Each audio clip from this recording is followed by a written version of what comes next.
Now, September is Albinism Awareness Month, and the National Albinism Task Force is assisting all persons with the condition in South Africa by facilitating and developing the National Action Plan on Albinism in South Africa.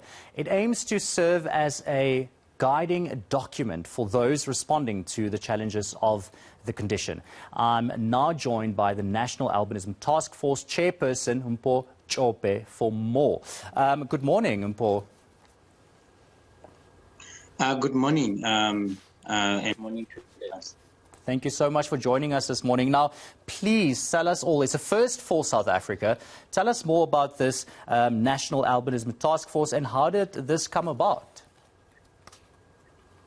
Well, it came about when, in 2019, when the former independent expert on albinism came to South Africa.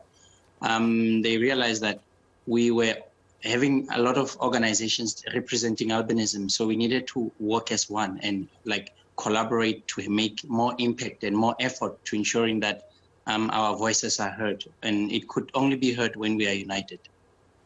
And tell me, what are some of your long-term goals? What is it that you and the task force ultimately want to achieve, especially here in South Africa? Well, we have many challenges. If you, in some cases, for example, albinism as a disability, some are saying it's not a disability, some are saying it is a disability.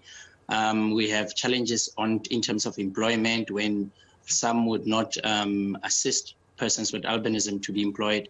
You look at sunscreen issues. Many children walk many kilometers to school, and the harsh condition of the sun. So there are lots of challenges that with this document, we would be able to at least have an agreement with government to say, okay, this is what we are kind of expecting, to make reasonable accommodation in schools, to have classes, to have, let's say, sunscreen, so that we can easily equally compete with others. Now, if you look at it as a disability, because of we would be in a position to speak about health, to speak about employment, to also speak about the killings, to advocate for harsher penalties for those who kill persons with albinism, harsher penalties for name calling. So we are looking at uniting to speak with one voice to at least eradicate challenges of albinism. The aim of the future is to have a country where we have less discriminations of persons with albinism, and also the many years that has preceded with discrimination and a lot of dehumanizing, actually, and killings. And please tell me, Mpho, you mentioned the role of the government and especially the Department of Health. What more can government do? I mean, we've had the COVID-19 pandemic now, and the Department of Health, I mean, that's probably been, well, it's been their biggest thing to deal with at the moment. And it's easy to forget things like Albinism Awareness Month and also albinism, in general, and how to spread awareness. So what more can be done from the government side, especially the Department of Health and other role players as well? Well, they can, and I must say, lately, government has been, particularly the Department of Women, Children and Youth, with persons with disabilities, they have been playing their role in ensuring that they support us to ensure that we draft this National Action Plan.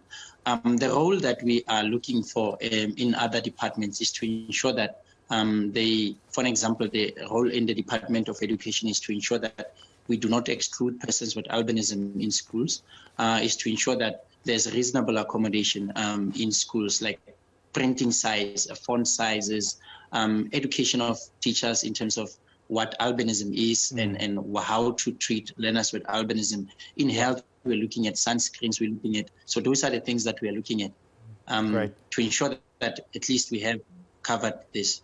Yeah. Thank you so much, Mpho. It was so awesome chatting to you this morning. Yeah, last one. Very quickly. You still wanted to say something? Yes, I was going to say that. Yeah.